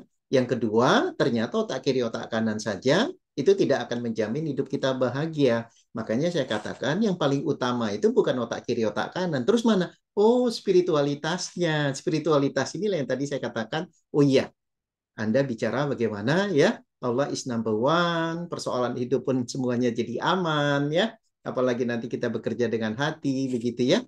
Nah itu yang kedua. Yang ketiga, perspektif yang saya lihat, yes it is, bahwa metaverse itu memang bisa digunakan, terutama kalau kita bicara sebagai praktisi nih. Bagaimana kita membantu baik diri kita ataupun teman-teman yang lain, tadi yang saya istilahkan hypnotic metaverse ya. Kita banyak pengandaian-pengandaian, termasuk sekarang Ibu Ivi ketika merasa minder. Nah, pengandaian tadi kan saya sudah katakan, Dok Enda juga bahkan udah bikin tuh, ya, dia dengan berpindah apa istilahnya itu callingnya ya, panggilan hidupnya, dia sudah bikin itu suatu pengandaian yang memang challenge bahwa hidup itu tantangan ya, naik gunung pengandaiannya. Nah, Ibu Ivi ketika merasa minder itu, pengandaian Ibu apa sekarang gitu loh. Nah, pengandaian itu harus dibuat bagaimana cari yang challenge ya. Naik gunung, jangan masuk lagi ke dalam air di dalam laut. Kalau masuk ke air dalam laut itu pengandaian terhadap hati yang sempit. Agar apa? Dia seperti lautnya samudra ya, agar lapang begitu ya. Jadi pengandaian-pengandaian itu harus digunakan sesuai dengan konteks apa yang kita ingin dapatkan pelajaran dari pengandaian itu. Begitu Bu Ivi, tapi kalau dalam sesi terapi ya harus dicari tahu ya, makanya kita pakai pengandaian pohon emosi. Ibu mendapatkan kata-kata minders itu dari kejadian apa keyakinan Ibu saat ini. Nah itu yang kita akan dekati untuk menyelesaikan mindernya Ibu. Tapi ketika kita bicara hypnotic metaphors, maka saya akan bawa Ibu dengan cara apa? Tapping menuju pengandaian. Waktu masih 5 menit. Bisa Ibu Ivi? Kita Ya. typing malam ini, Ibu. Kalau Ibu mau Bismillah, sedikit Dok. terbuka, Bismillah, bisa Bismillah. ya? Bismillah. Baik, Bismillah. baik. Ya, walaupun Ibu mau cerita ataupun tidak, basmalah saja, Bu. Bismillahirrahmanirrahim. Coba Ibu typing Bismillahirrahmanirrahim. samping mata, ya. Ini merupakan titik kesedihan, titik merasa minder, ya. Titik sesuatu yang merasa kurang pantas. Baik, Ibu bayangkan, mau disampaikan ataupun tidak, bayangkan, rasakan. Apa yang membuat Ibu minder? Apa yang membuat Ibu minder? Adukan Ya. ke Allah. Sampaikan kepada Allah. ya Ya Allah, terkadang saya minder. Apa itu? Hmm. saya minder, orang kadang banyak percaya dengan saya, menganggap saya bisa, tapi sebenarnya saya nggak bisa apa-apa. Iya. Apalagi? Apalagi? Apalagi? Bagus, ya. Iya. Bagus, Ibu. Mukakan. Betul, saya setuju. Saya pun demikian, Bu. Karena yang bisa apa-apa itu hanya Allah. Kita la haula wala quwata illa billah. Sepakat saya, Bu. Bagus itu. Terus apa lagi, Bu? Udah bagus. Iya, Silakan. saya Apa benar lagi? banyak diberi kepercayaan, tapi sebenarnya saya nggak bisa apa-apa. Iya, katakan ya Saya Allah. hanya bisa melakukan semampu yang saya buat. Iya, ya Allah. Walaupun menurutnya hasilnya mungkin tidak Hmm, maksimal, tapi saya baik, terus lakukan terus semampu saya bisa. baik, baik. Sudah bagus. Ibu bagus sekali ya. Satu tadi tawakalnya udah bagus, la haula wala. Kedua, Ibu akan berusaha semampu Ibu. Ya, baik. Sekarang bawa mata, Bu. Titik bawah mata Ibu ketuk. Hmm. Terus yang buat Ibu minder apa jadi? Sudah bagus itu poinnya. Yang buat Iya, minder apa kalau gitu? iya karena mungkin apa ya dok? eh Bingung saya mau ngomong ini. Sebenarnya banyak Hmm, sekali yang satu, membuat boleh saya saya kasih minder. masuk? Boleh saya kasih masukan? Boleh dong. Satu, apabila Ibu tadi keluar kalimat membandingkan diri Ibu dengan orang lain. Iya, Itu membuat Ibu minder karena Ibu bicaranya kuantitatif. Tadi kan Ibu membandingkan, oh Dok Enda udah tinggi segala macam. Betul? iya dong. Katakan istighfar, astagfirullahaladzim. Astagfirullahaladzim. La haula wala- Astagfirullahaladzim. Katakan, ya Allah, Astagfirullah. Ya Allah, setiap hambamu punya waktu masing-masing, setiap hambamu punya waktu masing-masing, kecepatan masing-masing, kecepatan masing-masing, keunikan masing-masing. pendidikan masing-masing. Dan Engkau meminta kami semua untuk berlomba Dan Engkau mencari kami semua untuk berlomba ya Allah. dalam kebaikan, Dalam kebaikan, bukan berkompetisi. bukan berkompetisi. Dan Engkau adalah Ya Engkau ya Allah adalah hakim yang agung, Hakim yang agung ya Allah. hakim yang adil. Hakim yang adil. Masih perlu, Bu, membandingkan diri sama pihak lain di dunia ini? Ya dok. Iya, andai kata pun membandingkan pun bukan untuk membuat kita minder, tapi lebih kepada ketakwaannya, ya, agar kita berlomba dalam kebaikan. Baik, apalagi yang membuat Ibu minder? Ya apa ya, saya lambat kadang ya. Saya jadi Ya, orang kadang lambat karena saya kadang berpikir antara begini, kerja ikhlas ya, kemudian mhm, kerja apa ya, cerdas ya. ya, Artinya pada saat saya bekerja atau melakukan apapun di organisasi ya, ya, saya kadang berpikir dulu sebelum saya melangkah gitu. mhm, Tapi mungkin orang kepengennya satset. Tapi dikala saya satset cepat gitu, kok mhm. aja cepet-cepet gitu. Jangan terlalu cepet gitu. Jadi Ya, kadang-kadang saya bingung ya ini apa yang harus saya lakukan gitu, apa yang harus saya kerjakan gitu. Tapi baik, itu saya kembali lagi, saya semampu saya Bismillah semampu saya gitu aja udah saya. baik, Ya, bagus, ya. Satu lagi, ketika kita merasa minder, kalau tadi metakognitif mengenal diri sendiri, coba Ibu katakan, ya Allah, ya Allah, semakin saya mengenal diri semakin saya mengenal diri saya semakin mencintai diri saya, ya Allah. saya semakin mencintai Mencintai diri diri saya, saya, menghargai diri saya. menghargai diri saya. Saya adalah pribadi yang terbaik yang Engkau pernah ciptakan, ya Allah. Saya adalah pribadi yang terbaik yang kau ciptakan. Karena saya menuju ke sana, ya Allah. Karena saya menuju ke sana, ya Allah. Saya mengatakan itu karena saya ingin mengidentitas sebagai orang yang tergolong orang yang soleh-soleha. Ya, mulai dari identitas, Bu. Bukan kita GR kepada Allah, tapi kita harapan kita sama Allah. Jadi tidak ada lagi kata minder, ya Allah. Dengan belajar metakognitif, saya makin kenal bahwa manusia adalah makhluk yang paling mulia yang kau ciptakan. Sepakat, Ibu? Iya, Dok. Oke. Terus mindernya di mana sekarang? Hmm? Ya Allah, Dokter Edi. Oke, sekarang Ya, kita Dok. main metafora ya. Kita main metafora ya, Bu ya. Ya, ya, Dok. Baik. Kalau minder itu Ibu anggap sesuatu, katakanlah ya, racun ya. Satu lagi, ibu percaya diri karena Allah, begitu ya. Kemudian mencintai diri sepenuhnya karena mulia, ingin mulia di hadapan Allah. Itu ibaratnya madu. Ibu akan minum yang mana, Bu? Tentunya yang madu ya dok. Oke, kalau gitu yang racun ibu mau buang atau tetap ibu simpan?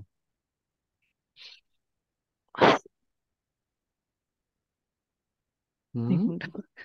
Racunnya masih tetap disimpan atau dibuang aja? Karena nggak ada gunanya itu. Ya dibuang dok. Katakan, ya Allah, Ya Allah, izinkan saya memilih izinkan saya memilih bahwa merendahkan diri sendiri dengan mengatakan minder bahwa merendahkan diri sendiri dengan mengatakan minder itu adalah racun. itu adalah racun. Segera saya buang, ya Allah. Segera saya buang. Saya mohon ampun padamu, ya Allah. Saya mohon ampun padamu ya Allah. Karena selama ini Bahwa selama ini saya berpegang dengan racun. saya akan Iya. Coba terakhir, ditulang selangkah, doa sama Allah. Ya Allah, Engkau yang Maha Pengasih, Maha Penyayang. ya Allah. Engkau yang Maha Penguasa. Ar-Rahman Ar-Rahim ya Allah. Engkau yang bisa membolak-balik hati. Engkau yang bisa membolak-balikan hati. Jadikan hati ini terus saja cenderung kepadamu, ya Allah, beriman kepadamu, semakin takwa kepadamu, semakin sayang kepadamu, ya Allah. Termasuk makin sayang kepada diri ini, kepada keluarga, kepada seluruh umat di dunia, bahkan seluruh alam, ya Allah. Jadikan hati ini semakin percaya diri, karena lebih mencintai diri dalam rangka ibadah kepadamu. Baik, Ibu, gimana skalanya sekarang? Ya tenang dok. Saya cuma Tadi skala berapa mindernya? ya tadi minder banget. Ya ya kadang-kadang ya memang tadi ya memang Allah yang maha membolak-balikan. Ya kadang-kadang kita juga nggak stabil ya dok. Kadang-kadang nggak stabil. Ya, ada kalanya saya sangat minder, sangat males, sangat oke nggak tahu lah gitu ya. Tapi ada kalanya Tapi kan mindernya udah dibikin metafor racun ya. Masih perlu ya saya dibicarakan mencoba. nggak? Ya Racunnya saya masih mencoba. perlu dibicarakan nggak? Ya, Itu ya, metafornya agak ini loh, agak galak gitu loh. iya dok. Saya sebenarnya udah sering sama dokter Enda juga. Saya ingin sekali-kali ikut luring ya. Cuma kadang waktu dok. Saya kadang-kadang ya kadang karena sebagai ASN ya saya sulit sekali untuk bisa pergi-pergi gitu ya.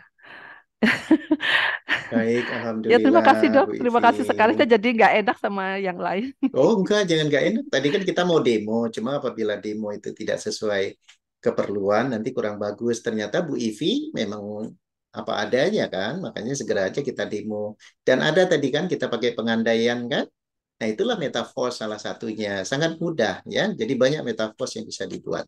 Baik, terima kasih Bu Ivi. Saya kembalikan ke Dok Terima Enda. kasih Dok Teri. Makasih Dok Enda. Ya, sama-sama Bu Ivi. Sudah 21.15, tapi tadi ada satu pertanyaan boleh ya Pak dari Pak Silakan. Ronidin. Ya, boleh Pak Ronidin ya. Pak Silakan Ronidin, Pak Ronidin. silakan Pak Ronidin tadi ya. Baik, Silakan Pak. terima kasih Dok Enda. Pak Edi, terima kasih waktunya. Ya, sama-sama Pak.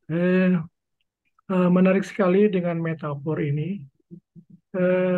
Sebetulnya saya ini kasus terjadi ketika saya berbicara dengan teman, dia itu agamanya lebih dari saya, banyak hafal ayat.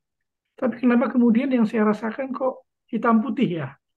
Jadi saya merasakan nggak nyaman gitu ketika bicara. Itu betul sih persoalannya di saya, bagaimana saya kemudian bisa menikmati dialog itu ketika ngobrol dengan dia. Tapi kemudian yang muncul itu semacam apa ya, menyalahkan gitu loh. Jadi ada teman-teman yang memang dia serius betul agamanya, tapi kemudian saya lihat di sana nggak ada metafor. Saya lihat di sana adanya bukan analog gitu, semacam digital gitu, hitam putih. Itu gimana, Dok, mensikapi persahabatan yang seperti itu? Terima kasih, Dok. Ya, memang persahabatan itu kalau yang dinasihati oleh Rasulullah ya dan orang-orang soleh ya, memang kita cari orang-orang yang selalu membicarakan tentang bagaimana lebih dekat kepada Allah. Itu pilihan sahabat yang baik dan itu jarang ada ya. Tetapi kita juga tidak bisa mengatakan apa yang ideal itu akan kita dapat dengan cepat. Itu berproses ya, ibaratnya magnet, maka magnet yang kita harapkan itu nanti akan ketemu itu dengan orang-orang yang kita harapkan. Dalam proses menuju itu, kita tidak ada pilah dan pilih. Hanya skala prioritas saja. Kalau ketemu orang hitam putih, walaupun dia soleh, kita tetap dekati, ambil yang putihnya. Negatifnya nggak usah gitu ya. Tapi kalau kita jauhi sayang, karena dia orang soleh gitu. Cuma pola pikirnya tadi, kenapa dia tidak analog? Karena tadi dia tidak masuk nasihat yang dikatakan bahwa umat di akhir zaman itu umat yang moderat, umat pertengahan. Dia tidak terlalu fanatis. Fanatis dalam prinsip boleh, tapi fanatis dalam misalnya bicara fikih ya, itu kan namanya aja ada 4 imam aja kita bisa pelajari begitu ya. Tapi kalau udah sangat fanatis seperti itu ada dua kemungkinan ya. Satu memang kecilnya dia berdialog dengan orang-orang seperti itu. Jadi kesimpulan dia seperti itu. Makanya tadi ada istilah level of awareness ya. Level of awareness itu bisa saja dia masih ikut yang kedua ya dalam cara berpikir kesadaran dia. Ikut mana yang banyak yang menurut dia betul gitu. Karena itu yang dia lihat gitu. Yang kedua ya, dia kurang bergaul dengan kelompok moderat ini gitu ya. Nah, kelompok moderat kalau kita bicara dalam kacamata imam itu yang ditunjukkan dengan bagaimana perilakunya ya, itu dari Hamka ya. Bagaimana Hamka selaku orang Muhammadiyah bergaul dengan bahkan orang kuatnya dari NU, tapi mereka tetap akrab, mereka tetap baik, mereka tetap bersama ya. Nah, itulah contoh. Jadi tidak ada menjelekkan satu yang lain gitu, justru saling menasehati ya sesuai dengan kepahaman masing-masing. Apatah lagi kalau bicara dengan berbeda agama ya tambah bingung kita kan. Orang beda agama kita jelekin ya tambah susah dong, kasihan kan dia kan. Nah, ini yang kita harus tadi kembali lagi untuk menjadi umat pertengahan ya, moderat gitu ya. Dan kuncinya tadi dalam surat Al-Asr, watawasaw bil haq, watawasaw bis sabr, tapi bil hikmah dengan cara yang baik. Jadi memang ada yang mengatakan, oh ya ada kayak Imam Husain ya, anaknya cucunya Nabi, dia keras begitu ya. Tapi ya sebaiknya kita ambil yang di pertengahan, menjadi yang lemah lembut seperti Rasulullah ya. Ya, jadi itu kira-kira Pak Ronidin. Jadi tidak ada yang perlu kita jauhi, semua dirangkul, hanya frekuensinya yang kita harus cari yang betul-betul menuju ke moderat. Ya. Orang yang artinya tuh pemikirannya jauh lebih, apa istilahnya tuh, vision, dan lebih merangkul ya. Jadi Islam itu rahmatan lil alamin, dia jadi merangkul. Begitu Pak Ronidin. Baik. Wallahu a'lam. Terima kasih Dok Edi. Terima kasih Dok Enda. Sama-sama. Sama-sama Pak Ronidin. Baik, Pak Edi, sebelum ini izin tanya saya Pak. Oh, Tadi silakan ketika Dok. meta eh, metafornya tadi di ini doa ya Pak ya. Jadi setelah di titik ini ya. Kalau kita tadi kan metafornya Bapak bilang kan galak nih. Betul-betul Bukan maju di doa racun. tadi, bukan di doa ketika di titik mata ya. Di mata ya? Oh, di Iya, mata ya. karena titik Oke. mata itu sudah titik untuk perubahan dari menuju minder ke positif ya. Di Minder bawah kita mata ya. kita anggap minder itu kan negatif di samping mata ya. Di bawah mata itu sudah menuju ke pilihan. Jadi andai kata dia masih merasa tidak nyaman, nggak apa-apa di bawah mata negatifnya diulang, tapi pilihannya udah dibuat di situ. Karena stomach meridian itu memberikan afirmasi untuk sistem hormonal ya. Kalau kita bicara dose, dopamin, oksitosin, serotonin itu bergerak cepat ya ke situ dia. Oke. Terus metaforanya harus A dan B gitu Pak, yang berlawanan atau bisa satu saja? Bisa Bagaimana? satu, kayak Dok Enda tadi kan satu, naik gunung Oke. dalam kondisi healing ataupun piknik ya. Orang Iya. bilang healing itu kan piknik ya. Nah Oh ya. itu kan positif semua karena Dok Enda pada kondisi positif. Tapi kalau dia ada kondisi negatif, baru kita metaforsnya itu untuk menyelesaikan yang negatif dia. Oke. Baik. Ya. Makasih Pak. Oke, ini sudah waktunya juga Pak Ya, cukup Edi. ya. Nah, silakan. Closing statement Pak Edi. Ya, baik Bapak Ibu, terima kasih banyak. Ini alhamdulillah peserta tetap ya di atas 30.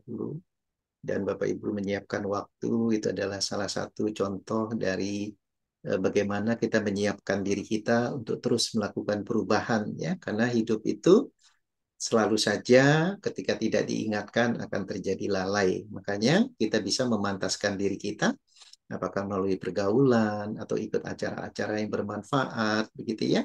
Atau kita juga mencoba ya menyampaikan hal-hal yang positif yang kita rasakan, kita merasa positif. Nah ini yang kita harus terus ketutularkan ya, karena selalu saja waktu itu yang dikatakan oleh salah satu imam ya, ibarat pedang. Jadi apabila pedang itu ingin digunakan secara yang baik, bukan menyasar kita, menyayat kita, maka kita yang menggunakan waktu itu memang dicari yang tadi, bukan secara kuantitas saja, tapi kualitasnya ya, yang saya istilahkan keberkahan. Nikmati waktu ini dengan berbagai keberkahan, karena keberkahan tidak dihitung hanya dengan duit ya. Misalnya kalau kita bicara di sini untuk apa, nggak ada duitnya, malah capek-capek. Nah itu karena kuantitas, berpikirnya selalu kuantitatif. Karena kita sedari kecil itu diajak berkompetisi selalu kuantitatif. Padahal orang yang beriman itu akan selalu diingatkan yang kualitatif. Nah itulah di esensi dari metafora atau metaphors, tapi bukan metaverse. Begitu saja Bapak Ibu.